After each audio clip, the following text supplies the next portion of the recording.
we'll run out of time. So the Blondel Medal 2021 from France, the Adolphe Wetbrems Prize from the Royal Academy in Belgium. He's a fellow of the IEEE and IET, and a Communication Society Distinguished Lecturer between 2021 and 2023. He's a founding chair. Most of you probably know him from his work on rate splitting, multiple access. So he's a founding chair of the special interest group on that topic. And most recently on the special interest group of Beyond Diagonal Reconfigurable Intelligent Surfaces, which I believe is also the topic of this talk. And so Bruno, the floor is yours. And thank you for coming. Thank you very much for the kind introductions, the kind invitations. Also, thanks to Fan for inviting me.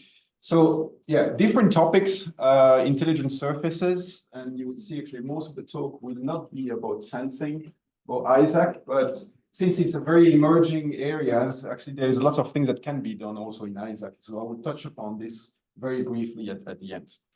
Right. So the key, you all know, familiar with intelligent surface. The key is really. So you don't see much actually. Bruno, sorry, can you bring the mic closer to you? Because no, but that's the mic where you are. You guys able to hear okay from the speaker? Can you hear me? Yeah.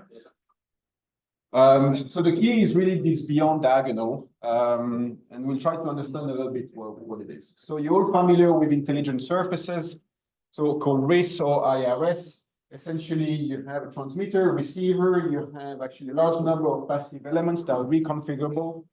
And the goal is to try to engineer the wireless channel. So engineer the wireless propagations, and you can view this as a form of those surfaces as a form of smart mirrors that helps you guide the radio waves from a point A in space to another point B in space. And so that enables us to actually create some form of so-called spectrum efficient and energy efficient. So the notion of energy efficient here needs to be really assessed, because it's supposed to be passive, but of course there is some control there. And you can use this actually in lots of different applications. So people have been looking at this a lot in optics and actually in sound, but you can use this in RF as well for communication, sensing, localization, wireless power transfer, and so on. So there are two interesting problems. And people have looked at this quite a bit in the past few years, but there are two interesting and important problems. The first one is how you model those intelligent surfaces, how you come up with physically and electromagnetic compliant models. And the second one is how you design efficient RIS architectures. Right. So I will talk a little bit about those two, primarily on the architecture themselves. So how do we model those kind of intelligent surfaces? One way of doing that is to go back to microwave theory and say, well, if you have a transmitter, a receiver, and a RIS, you can view all those antennas that you have a transmitter, receiver, and the RIS as actually a form of giant array, and use multiple network theory to model the interactions, so the relationship between impinging wave and reflecting wave on this endpoint network. So I will not go into all the details today about this, but there is one important bit that we have to understand, is the fact that in the RIS, we have, attached to the RIS, we have actually an impedance matrix of the RIS, an admittance matrix, or the scattering matrix of the RIS, that so relates the impinging waves and reflected waves on the RIS. And this quantity here is something that is completely reconfigurable. So this is really the important bit of RIS. If you have impedance here at the transmitter or the receiver, typically you don't control them, they're fixed, and you don't change this as a function of the wireless channels. Here with RIS, you really want to be able to reconfigure this, right? So if you look at multiple network theory, you can actually model the relationship between impinging and reflected wave, or incident wave and reflected wave for all those four blocks. So in pink, purple, blue, and green, and you can actually find out the relationship between the voltage that you have on the receiver and the voltage at the transmitter, and you can show that there is a linear relationship where H now is actually the channel matrix that characterize or account for all the actually electromagnetic effects that you have within this propagation environment. So the propagation itself, in the form of mutual couplings, in the form of impedance mismatch, and so on. And you can look at this using different parameters, Z parameter, Y parameter, S parameter, and you obtain different formulation of this channel matrix. They're actually equivalent from each other, but they take very different forms whether you use these scattering parametrics, admittance parametrics, or actually impedance parameters.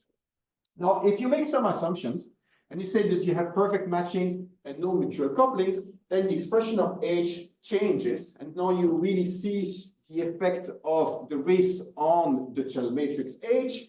Here, H becomes really an explicit function of the scattering matrix of the risk. H becomes an explicit function of the admittance of the risk, or actually H becomes an explicit function of the impedance of the risk. So by changing Zi, Yi, or theta, you actually change and shape the wireless channel matrix H, right? So they're all equivalent, but that leads to different complexity when it comes to system design. So this one is maybe the one that is the most familiar to communication engineers because it resembles a relay channels where the theta acts as a form of relay precoders. Right? So most of the time we will look at this model, but we also jump into the other models once in a while. But it's important to keep in mind that this holds only if you have perfect matching and no mutual coupling. Otherwise, you have to go back to the previous models that I had.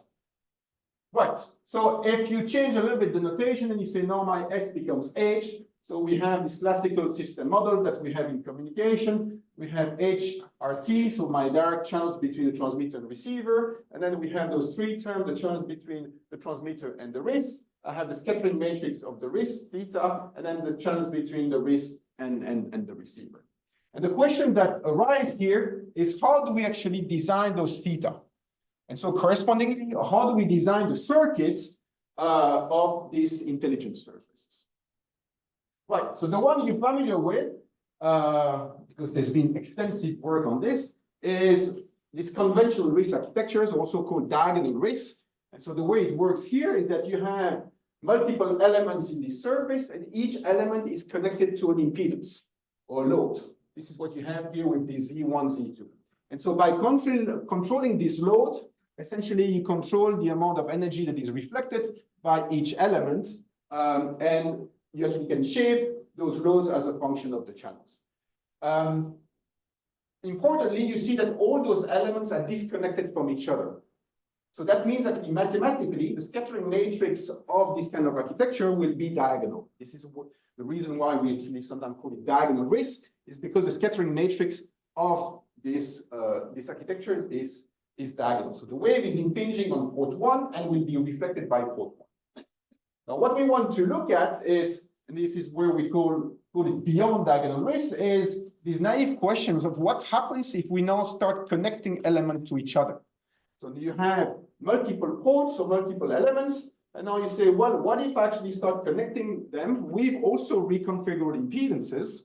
And this leads to actually scattering matrix that are not necessarily diagonal. You can go beyond, you're not constrained by having diagonal scattering matrix, and you can now control any actually elements potentially within this matrix theta, right? So the question that arises is, how do you do that? Why would you do that? When does it make sense to do that? Right, so let's look at a few scenarios. The first one is this reflective mode. So you have a transmitter and receiver that are located on the same side of the wrist. So the wave is impinging from the transmitter onto the wrist, and the wrist is reflecting that wave to the receiver. So the classical architecture, so this diagonal RISC that we also call single connected, works as I explained. Each port are completely disconnected from each other. And so if you have a completely, I assume, ideal architectures that is lossless, so all the energy that is impinging on the surface would be completely reflected by the surface, you can show that your scattering matrix theta now would be diagonal, where the diagonal entries are simply phasors. The magnitude would be equal to 1 to have energy conservation. And what you can do is just change the phase of these diagonal entries, so you control only the phase of the impinging waves. Now, the number of elements that you have, or the number of impedance that you have to control, is equal to the number of elements that you have. So if you have Ni ports, you have Ni impedance to controls, right? So, but the important bit is a signal that is impinging on a given port will be entirely reflected by that port. Good. Now, what else can we do? Now, here I have a fully connected architectures where now I connect all elements to each other through reconfigurable impedances. if I have Ni ports, I have the number of impedance to control that is roughly Ni squared. So the number of elements to control grows quadratically with the number of ports. And you can show that to maintain energy conservation, you have a constraint that is such that your scattering matrix has to be unitary. And this is what we have here. This is the constraint that's to make sure that you have a lossless systems. And you can have a second constraint that actually the scattering matrix has to be symmetric. This is to make sure that we use, if you want to use reciprocal circuits. And so for microwave engineers, it's helpful, it simplifies the design. But now that's changed quite a few things, because now the wave that is impinging on port 1 will be partially reflected by port 1, but the wave will flow through the surface and now may be radiated by other ports. So the output of port 1 will come from port 1, but also from what is impinging on the other ports. So you don't only control the phase, you actually control the magnitude and the phase now of the reflected waves. And this is a very interesting observation. Now, one of the issues is that the number of elements that we have grow quite quickly, quadratically with the number of impedance grow quadratically with the number of elements. So what you can do is say, well, what if we group elements together? So this is, we have a group connected architectures. I have two different architectures here, 8 ports or 8 elements, and I have either 4 groups. In each group, I have 2 elements, or I have 2 groups, and each groups I have 4 elements, right? And that gives you a trade-off between actually complexity and performance. And now your scattering matrix will have a block diagonal structure where within each block, theta G would be the actually scattering matrix of group G, will have to be unitary and will have to satisfy symmetry constraints. Right. So what is the benefit of doing that? Well, I mentioned about shaping the magnitude and the phase. That has an impact actually on the amount of power that actually the surface can reflect. And this is what you see here, the number of RIS elements versus the power. And here you have conventional RIS, diagonal RIS. As you increase the number of connections that you have in these RIS, actually you reach the blue curve, which is the fully connected, so you increase the amount of power that is reflected. And you can show mathematically that if you have IID relay fading, if you have a fully connected architectures, you actually gain 60%. So you have the power received is 60% higher than if you have a conventional RIS, at the cost of having more impedance to control, right? So with a group connected architectures, you can trade this complexity in performance, and you can see, right, you have a gain that is not as high as the fully connected, for instance, 43%, but you have a number of actually impedance to control that is smaller than if you had a fully connected. Right, so there is interesting synergies or connections with what we do in multi-antenna communications. We can show that the analogy that if you have single connected or classical diagonal RIS, effectively it's a bit similar to doing an equal gain combining in communication. If you have a fully connected, it's a bit similar to doing maximum ratio combining. You have the ability to actually control the phase and the magnitude, while here with the classical RIS, you actually control the phase. So that's a little bit the analogy, right? So second benefit, after shaping the phase and the magnitude, you actually boost the received power, and therefore you can boost potentially rates, or some addition or some other metrics. Let me skip this one. So we can then go into another mode. Instead of doing just reflection, we can now reflect the wave and also let it pass through the RIS. And so how would you do that? You take a group connected architecture, for instance, with group size 2. I have 2 elements in each group. And now I take exactly the same architectures. I take 2 ports or 2 antennas from the first group, and I bend them into opposite directions, simply by keeping the same circuitry. And what you get is this. So what this enables you to do is that the wave is impinging on the left side here, is reflected by the port 1 or antenna 1. Part of it will actually flow through and will radiate the other side. So if you have this kind of RIS on the wall, you're able to actually reflect the wave on this side of the wall, and part of it can go through and radiate on the other side. So for those who are actually familiar with the RIS literature, this is also called star RIS. So star RIS here is actually a group connected architectures of group size 2. But you can do other things when it comes to this hybrid mode of having simultaneous transmit and receive. So this is actually the architecture I just showed you, but you could do something else. You could have now all ports to be connected to each other. So now the wave is impinging on antenna 1, it would be reflected, but part of it could go to the other side, but you could have all the ports to be connected with each other. So there are multiple ways actually of implementing this hybrid mode, enabling coverage on both sides actually of a wall.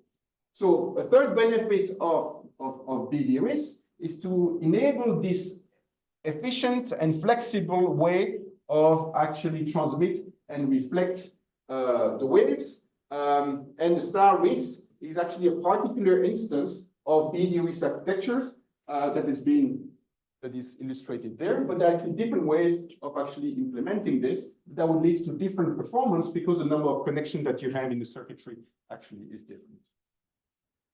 Right, now you can go one step further and say, well, if now you can have two sectors like we have the top left there, where the wave is impinging on the left side, will be reflected and part of it will flow through. You can say, what if now actually I have a multi-sector RIS architecture where my wave is impinging on sector 1, for instance here, part of it will be reflected, and then the wave will flow through the other sectors because those elements are connected with each other, and I can shape the impedance of those different connections such that now I can irradiate across different sectors. So what you can show is that this enables you to have a 360 coverage, but at the same time you can shape or you can control the actually radiation patterns on each sectors so that you can have highly directed propagation. And this leads to additional benefits, and this is what I have here, is average received power versus the number of sectors that we have in this multi-sector RIS. I constrain the total number of elements to be 180, right? So if I increase the number of sectors in the systems, the number of elements per sector would decrease. So in this case, I have 90 elements on each sector. In this case here, I have 30 elements in each sector.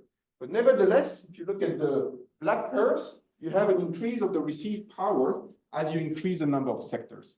And the reason for this is because as you increase the number of sectors, you can then design antennas that are more directed. So that leads you to full coverage and at the same time directive transmissions. And so you can use this in a multi-user communication systems where now you have a transmitter, potentially equipped with multiple antennas. You have multiple users that are dropped all around this multi-sector beyond diagonal RIS. And you can do a joint design of, for instance, the multiple access scheme that you have at the transmitter and the BD-RIS scattering matrix. And what you can show is that here again, as you increase from red to green, you go from 2 sectors to 6 sectors. You have an increase in the sum rate of performance simply because you're able to shape your wave, you have higher wave flexibility. So the gain comes from the increase in the received power. On top of this, you can manage the interference more efficiently among users. So that gives you an additional benefit that is high directional propagation and at the same time full space coverage because you cover all those 360 degrees. Okay, so then there is an interesting question that arises, say, is there actually a systematic way to design those intelligent surfaces and those interconnections? And the interesting observation is the following. You can view your beyond diagonal RIS as actually a form of a graph. So here I have a classical diagonal RIS where actually I have 4 elements, but those 4 elements are disconnected from each other. So you can view this in graph theory as actually an empty graph. Here I have a beyond diagonal RIS that is fully connected. So between each port, I have a connection. So I have now a fully connected graphs, complete graphs, and you can have any architectures in between here where you change the number of actually connections between ports, so the number of actually edges that you have in the graph. And the question is, what is the graph that gives you the same performance as this most complicated one, but with the smallest number of interconnections, right? And what we can show is that proposition one here is that to achieve the same performance as this architecture, the most complicated architecture, what you need is to make sure that the graph is connected. So that means that you need to have always a valid path between any ports and any other ports. So for instance, this architecture here, you see that there is no connections between port 2 and port 3, for instance. So this would lead to actually suboptimal performance. And so all those three graphs here, or correspondingly, all those three architectures would actually have the same performance. But which one has the lowest complexity is this one, because this one has fewer impedance to control compared to the bottom one, right? So this is called a tree-in graph theory. It's a graph that is connected, so you have path across all possible ports, but it's acyclic, you don't have any cycle in your graph, right? Good. So you can compare on the left side the performance, average received power versus the number of elements. On the right side, the complexity of your RISC architecture in terms of the number of impedance to control. And what you can have here on the left, you have diagonal RISC, conventional RISC. You increase the number of connections, you get all to the black curve, which is this fully connected RISC, or fully connected BD RISC. This black curve here is also achieved by using a tree-connected architecture, and a tree-connected architecture has a much lower complexity than the fully connected. So the fully connected, I mentioned earlier that the number of impedance that you have to control scales roughly as Ni squared. With a tree-connected architecture, the number of elements that you have to control is roughly 2Ni minus 1. So you decrease significantly the number of elements that you need to control, but at the same time, those two curves in black here achieve exactly the same performance, right? So there is a way to design very efficient RISC architectures with actually a much smaller number of actually interconnections. And this is what graph theory tells us. Right, so those are two examples of tree-connected. This is a path graph, for instance, where you have any elements will be connected to its adjacent ports. Or you can have here a star graph where you have port 1 is kind of the center and then it's connected to all the other ports. You have multiple different architectures. As long as there are three, they would actually achieve the same performance as if you connect all elements to each other.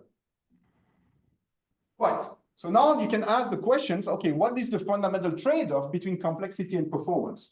So this is your Pareto frontier between performance, received power, versus complexity, the number of actually impedance you have to control within this beyond diagonal RISC. On the bottom left, you have conventional RISC.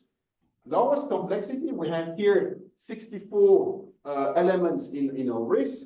So here we have 64 impedance to control, and we get a certain received power. Top right, we have actually over 2,000 impedance to control. Still for 64 elements, we have a higher received power. Right? Now, to achieve that point, you could also achieve the same performance at that point with the red point there, with only 127 elements. And how you do that? By having this tree connected, where the number of impedance to control is 2Ni minus 1. So if you have 64 elements, you actually have 127 impedance to control. And then you can achieve this boundary here, roughly using what is called forest-connected BD RISC. What is that? Is you have groups, and in each group, you have actually three connected graphs. And the group, actually, that I showed you before, where we have the group-connected architectures, actually are suboptimal architectures. So now we have a fairly good understanding of how to design different RISC architectures. And this one really shows you how you can actually use graph theory to design high-performing RISC architectures, but with low complexity. Okay, so there is a number of issues that arise with this. The first one is channel estimation. So what we can show is that once you start connecting elements with each other, then the training overhead that you need to do channel estimation scales with the group size. So this is one challenge that remains to be addressed, how you can use develop very efficient channel estimation techniques whose training does not scale too much with the number of interconnections that we have in the BD risk. Another problem that we may face is when you don't do continuous space optimization, but you have each impedance now is taken from a code book. You have discrete impedances. And of course, if you have discrete impedance, you don't have the same wave manipulation flexibility, and you may have a drop in the performance. This is what you see here. Average received power versus the number of the group size. So as you go from left to right, you go from diagonal risk, conventional risk, to something that actually has more connections. What is interesting is that when you use conventional risk, you actually need to have at least 3 bits for each of those impedances in order to achieve the same performance as a continuous space optimization. But as you increase the number of connections within this beyond diagonal risk, you actually increase the performance in general, but also you need fewer resolutions for each of those impedances. So you have more connections, but each connection gets much cheaper because you can rely on just 1 bit quantization for each impedances, right? So benefit 6, fewer resolutions bits for each of those impedances. One other issue is mutual coupling, and this is an important problem that we have in intelligent surface. As you pack elements closer to each other, you have mutual coupling, same as in MIMO arrays. And then what you can do is actually you can bring, not the model I showed you, but actually the first one, you can bring the effect of mutual coupling into your channel matrix, and this is captured by this matrix ZII or SII. We have here 2 different models, but in this case, with mutual coupling, it's actually easier to play with Z parameters because now you have actually only 1 impedance matrix to control here, ZI, instead of having 2 scattering matrix theta to control with the other models. So what you can do now is to say, well, if you have mutual couplings, you have the fields radiated by one element actually, or reflected by one element will couple with actually other elements. And these interconnections that you have in the RISC architectures can help to actually change effectively the mutual couplings that you have across elements. And this is what we see here. This is in red, is the gain that you have with half lambda spacing and lambda over 4 spacing between elements when you have diagonal risk and beyond diagonal risk. And you see that the gain is increasing as you actually pack elements closer to each other. So what that means is that by having interconnections between elements, you can actually tackle the mutual coupling more efficiently. So that benefit 7 here of BD risk is to be able to have a more compact way of actually designing intelligent surfaces by reducing the interelement spacing that are then managed more efficiently with the interconnection of BD risk. Now, you may say, well, one issue of beyond diagonal risk is that now you have interconnections between ports. And the interconnection would mean that you have losses. And so what you can do, you can actually then, those lines that you have between, let's say, port 1 and port 2 would actually be half a lambda spacing, or actually a length that is half a lambda, actually, or multiple wavelengths. So the loss may not be actually negligible. So what you can do is actually use transmission line theory to model actually the loss that you have over those interconnections. You could have each lines would have an impedance, but additionally you have actually this transmission line that would be characterized using a propagation loss that you have over that line. And what you can show is the effect of losses in BD risk when you have co-located scenarios or localized risks where all elements are quite close to each other, half lambda spacing, for instance, or actually when they are much further away from each other. And in the left side, you see that's a conventional risk, diagonal risk. All those curves here, and when you have this beyond diagonal risk, and the different curves is obtained with different losses. And you see that the loss has very small impact on the performance here because all those elements are quite close to each other. But if you now have scenarios like on the right side, this distributed risk, where you have the transmitter and the receiver are kind of in the near field of the risk architectures, the propagation through this distributed risk could be actually non-negligible, and so you can have non-negligible degradation in terms of performance. And this is what you see here. You have BD risk architectures with no loss, conventional risk, and you see that you have multiple orders of magnitude gain in this distributed risk architecture.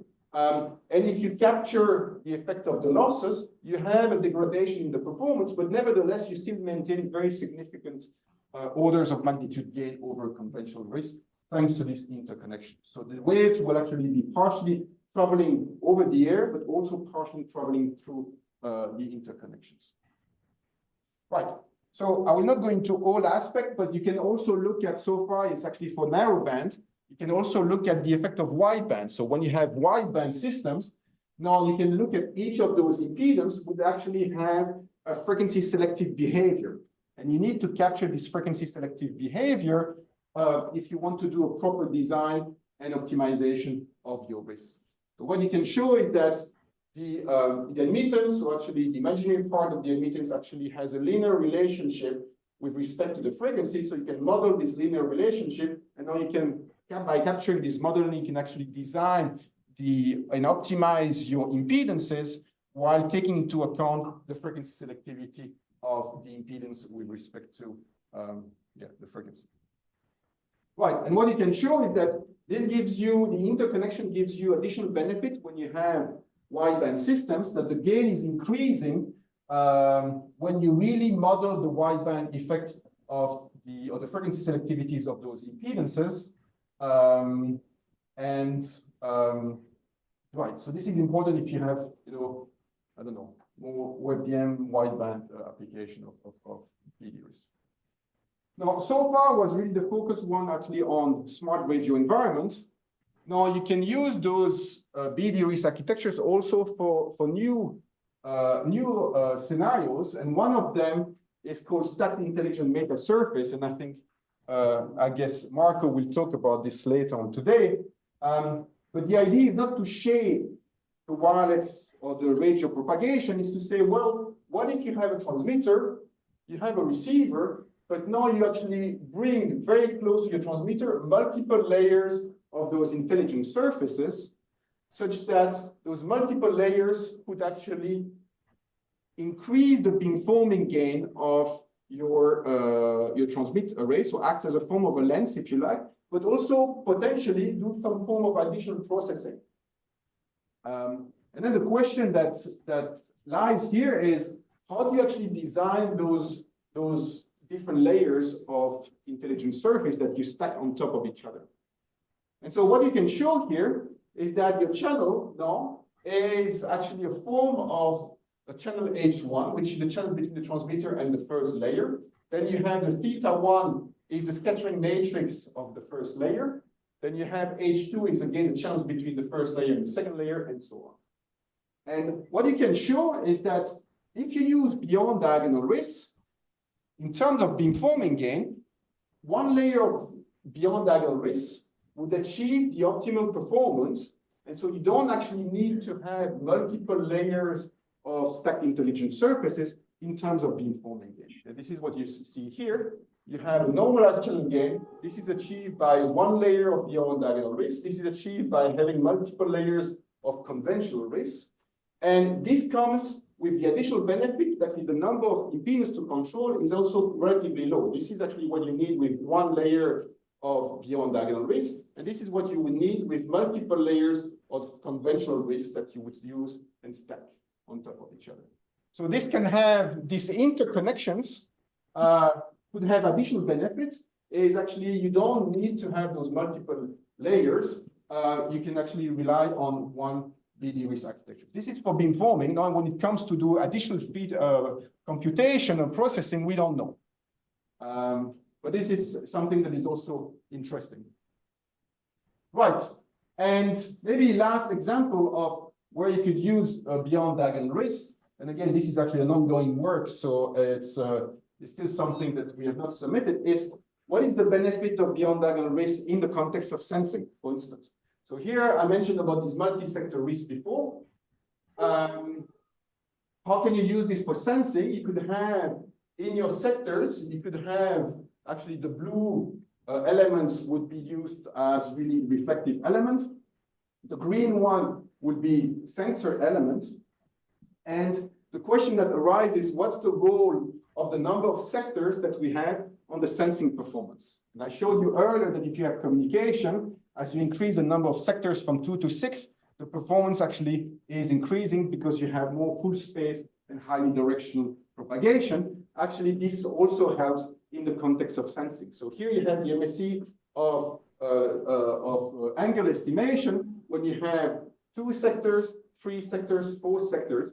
And what you see is that actually the MSE becomes more uniform across the whole target angle range as you increase the number of sectors. The 2 sectors here is actually the star race, where actually for some angles you would have challenges to actually estimate the target angles. But as you increase the number of sectors, actually you start having a more uniform distribution. So this comes from 2 things. The first one is because having non-diagonal risk can help you to increase the receive power. The second one, it helps you to actually increase the rate of angle, which is the sensitivity to target angles that you have when you do sensing. So this is still ongoing work, but maybe the most recent result that we have here. So just to conclude, what we try to do here is try to understand how we actually can potentially connect elements to each other when we have risk architecture. This is what we call beyond diagonal risk, because the scattering matrix is not simply diagonal, but can actually exploit any of diagonal element that we have in the architectures.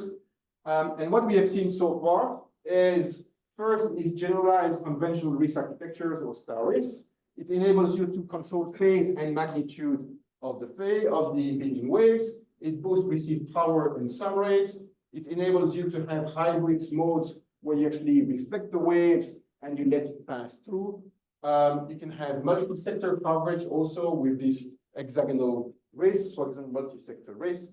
You don't need all connections. You can use tree connected architecture to reduce the number of impedance to control. You can have fewer resolution bits per impedance. You can pack elements closer to each other. In distributed environment, you can have actually quite significant performance gain, orders of magnitude.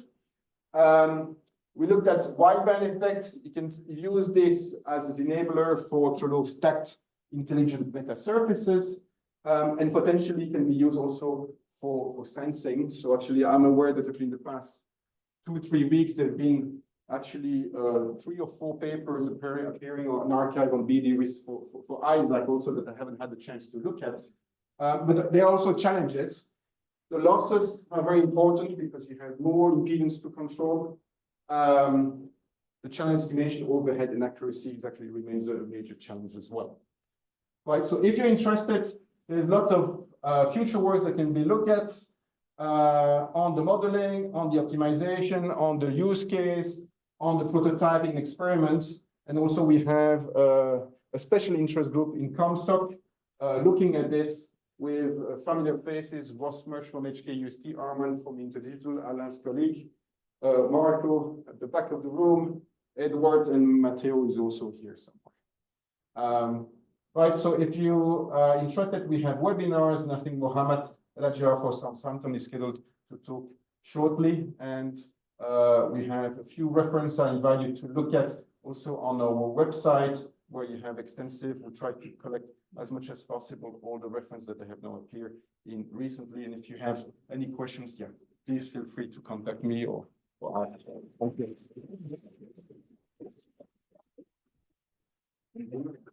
Okay, we're again 1 minute over time, but it's lunch, so we can have 1 or 2 questions. So maybe Hugh, you go first. Yeah, really interesting stuff. Can you? Really interesting stuff. Thank you. Have you tried to do any experimental work on this, I wonder? So no, we have a new EPSRC project starting that started last week, actually last month. And the plan is to see how much we can actually prototype this also and experiment. Nothing has been done in this area, so it's completely, Good luck. remains to be explored. Yeah. So what has been implemented so far is the conventional race. There's been extensive implementation of this one, right? And then you have people starting implementing this star race. So this one, when you have this interconnection between with these 3-port networks, but beyond that, even this one actually is finally quite challenging, but beyond that, it remains to be seen. Thank you. Okay, well, okay, thank you very much. I mean, one quick question is, I mean, I like the results that I was not aware of, that three connected RIS as the same performance as a fully connected. The question is, but in this case, I mean, you maybe have many more propagation losses because you are traveling to many impedances. So the question is that if you have a look at the joint effect of the losses for a type of architecture like this. Yeah, very good question. So the result I showed you holds when you have ideal situation, so you don't have losses. Once you have losses, then actually the effect of the loss that we have looked at, for instance, here, is not using necessarily, we have not looked at extensively how each architecture would be impacted by the loss. But you can intuitively say the following. If you have architecture like this or like this, if you have ideal scenarios, whether you have a path graph or star graph, they will have the same performance. Once you have losses, things will not be the same because, of course, if you want to connect port 1 to port 8 here, you would have to go through many more, maybe longer transmission line and see multiple impedance. If you have a graph like this, then you have only two hops essentially. So the whole trade-off that I showed you here, this trade-off may also change once you capture the losses, right? And it's very likely to change as you capture the losses. Still, I mean, it's a great result. Yeah. So all this, remains to be seen how all those things change. Yeah. One word from Richard. First of all, thank you so much for the presentation. Super interesting. Some of the results are really interesting. I just had one basic question because when you first showed the difference between BD RIS and diagonal RIS, I don't know which slide number it was. At the very beginning, yes. Where it was. Maybe this one. Maybe even there was some graph where you showed BD RIS against, and you showed number of impedances. I don't know which one it was. Right. Yeah, you had exactly. You just went straight past this one. Okay. So I was curious. If we were to make a comparison between a diagonal RIS, which had the same number of impedances as your BD RIS, obviously it's going to be larger, but I was curious what the performance would be for that larger RIS. And so it's like a direct comparison between exactly the same number of impedances. Right, in terms of number of, so here we secure the traditional diagonal RIS with the we don't have explicitly that graph. We would have to do it with the three connected architectures. That is the optimal one, and compare exactly for the same number of. Obviously, then the diagonal RIS wouldn't be as flexible. You show yes 13 benefits of doing BD RIS. Yeah. But I was just curious to see what the performance difference would be. Obviously, the RIS would. The size would be different. The number of elements would be different. Because it's much larger. Obviously, the aperture size bigger, so the gain would be bigger. Yeah. It would be interesting comparisons made. Thank you so much. Yeah. Very interesting. Yeah. Thank you. Matteo, you want to comment on this? Maybe if you have something to say. Yeah. If you compare with the same number of tunable components, diagonal RIS would be beneficial because it will be bigger, it has more antennas. Yeah. Maybe say some applications where the larger RIS isn't a big issue, like some high frequency applications. The diagonal RIS may be more. I mean, it's just straightly informing, maybe more interesting. But you showed the flexibility of the BD RIS. I mean, many other. I was just curious. It might be interesting one. It might be interesting to plot this. We always plot as a function of the elements. It might be good to actually plot this as a function of the number of impedances. Yeah. Very interesting. Yeah. Any other question? Maybe last one before lunch. Okay, that's it. Okay, we have 3 questions. So Bruno, you're gonna have to work the. We short the lunch. So is there anything goes first? Thanks, Bruno. Very interesting stuff. I'm wondering the curve you showed, this fundamental trade-off. So I can imagine that the extreme points, the one at the very low side and the one at the very high side, is optimal, but in between, do you have any idea what would be optimal if you constrain the number of connections you have? Because this, I can imagine, is achievable, but can you prove that it's optimal? Yeah, so those ones, this one is optimal. Yes. Those one here, strictly speaking, is not really optimal, but it's really, really close to the optimal. Okay, and how do you test the optimal? Because you would need like an exhaustive search kind of thing. Yeah, so we can find mathematically actually what's the upper bound Okay. on the receipt power, and then show that actually some of those architectures actually come close to that upper bound. Okay, I see. Yeah. Very interesting. I have a second question. Is that okay? Yeah. Very brief. A very brief one. So, when you mentioned that the tree architecture is sufficient, is that to maximize the beamforming gain? Yes, is in terms of receive power. If you have multiple users, do you need more degrees of freedom? We don't know. Okay. So this is a single user problem. If you have multi-user, this tree connected to this one there, we don't know whether actually this would be sufficient for multi-user. Actually, you would need to actually have more connections. Probably not, I think. Yeah. Yeah, very good question. There's one more just behind. Can you raise your hand? So in tree-connected RIS, what happens if we actually connect the first one and the last one with an impedance? The first one and the last one, which The one? first antenna and the last antenna. No, in the tree-connected one. Yeah, what happens if we connect the first element with the last element with an impedance as well? Oh, okay. It will not change Likely. anything in terms of performance. So if you take this, for instance, here, you connect the first one and the third one, Yes, right? Not the fourth one. yeah, But this graph, or actually this circuit will have the same performance as this one. but If you have ideal situation, no losses, no mutual couplings, and so on. all right. Right. But you said that from the first element and the last elements, because there are multiple impedance in between, then there will be a loss factor from there to there. What matters is to have your graph to be connected. So that means that there will always be a path that connects any elements with any other elements. It doesn't matter with this direct path, actually you have multiple paths in between. Thank you. Until you consider losses, right? As long as you don't have losses. And I think we have one more, a bit. I don't know if you can hear us on the Zoom, if you want to unmute and ask your question. Yes, can you hear me? Yes. And Thank you for your informative and wonderful presentation, Professor Clerckx. My question is about implementing spoofing through the RIS. As you know, spoofing is one of the schemes for increasing the physical layer security.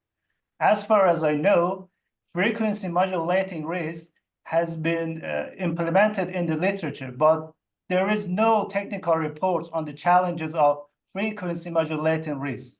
According to the benefits of the beyond diagonal RIS you presented, I think beyond diagonal RIS can help us to reduce the complexity of implementing spoofing through RIS. What's your point? Yeah, so yeah, it's a good observation. I don't know. We have not looked at this problem. I'm aware of people looking at channel attacks. So it's also kind of maybe not exactly the same problem as spoofing, but looking at how you can design RIS architectures such that you can actually facilitate channel attacks when you do channel estimation. So actually, for instance, Lee Swindlers that I mentioned here, a few weeks ago, he was talking about this problem because you can design with BD-RIS non-reciprocal architectures, and that means actually non-reciprocal means that even if you do TDD systems, your channels on the uplink and downlink will normally be different because you have a non-reciprocal RIS. And so you could intentionally design your RIS such that your system is non-reciprocal, and then an eavesdropper could actually attack the system by using that. But yeah, I think it remains to be seen whether it can be helpful for spoofing as well and so on. So I encourage you to look at Thank you so much. application and use case and benefit of this. great, thanks again, Bruno.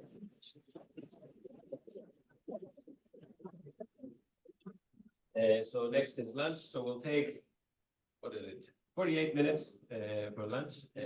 Lunch is again upstairs. What I forgot to say, it was a bit cramped upstairs, but we were not allowed to book the space right outside, but we can use it. So it's bag lunch.